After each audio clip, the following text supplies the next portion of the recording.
Hi, Brian here. Just checking in with a quick video to explain why there's been a delay in my recent uploads and what I'll be working on in the future. So over the recent bank holiday weekend, I had some unexpected and emergency dental surgery. So as a result, I've been in some pain. Now, not enough to stop me painting, in fact it's been a really good way to take my mind off it. But the problem is the painkillers made me sound drunk, and nobody wants to hear that. So I thought it would be good to show what I'm working on at the moment, and what's in my backlog for upcoming videos. So I have to apologise, even in this video I'm having some difficulty speaking, and I hope it's not too off-putting. But hopefully I'll be back up in top form soon. So first I was thinking of finishing my Custodes Sanguinary Guard. Now I made these months ago, long before I thought about starting YouTube, and I painted up a test model, and I'm really happy with how it turned out. Their legs came from the Custodes miniatures, but the rest of them are all from the standard Sanguinary Guard box.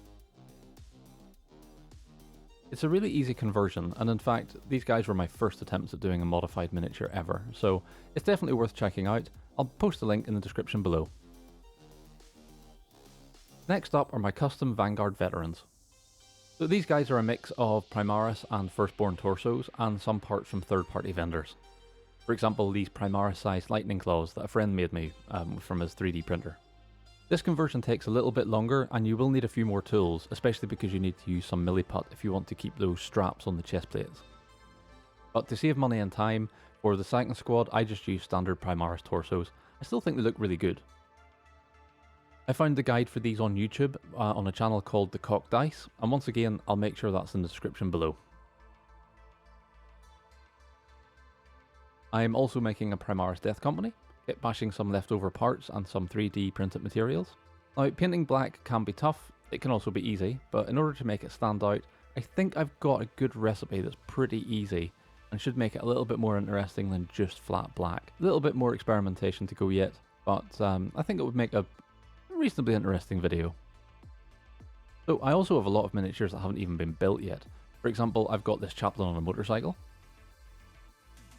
I've got a Chaos Noise Marine, who's based on the original model from the early 90s. I also have my Chaos Space Marine set from Imperium magazine and the Eldritch Omen set. Now I got lucky with the Imperium box, and for some reason it contained 2 of every sprue. So what I might do is paint these up and offer the extras in a future giveaway. Next up, I've got a Gladiator variant tank. I've only done one vehicle before, an Impulsor. Might be interesting to try and develop my skills a little bit more, try some more weathering, a little bit more detail on this model.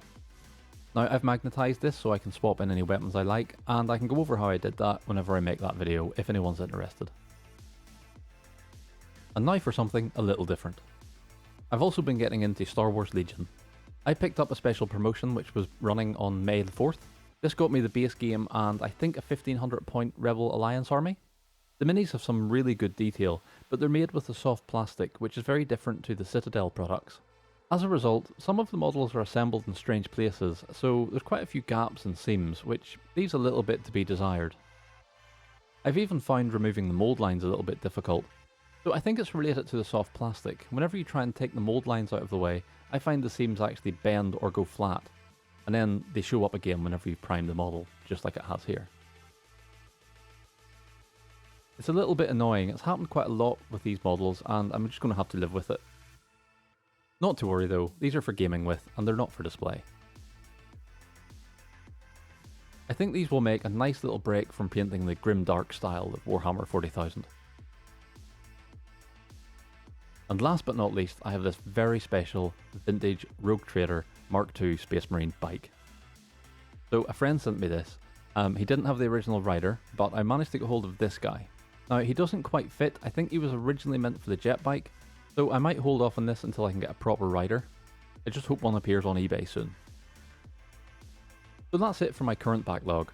Now there is a lot more, but those are the most pressing items for my army and for starting up Star Wars. Anyway, hopefully I'll be back on top form soon. So until then, keep enjoying your painting, have fun, and I'll see you soon.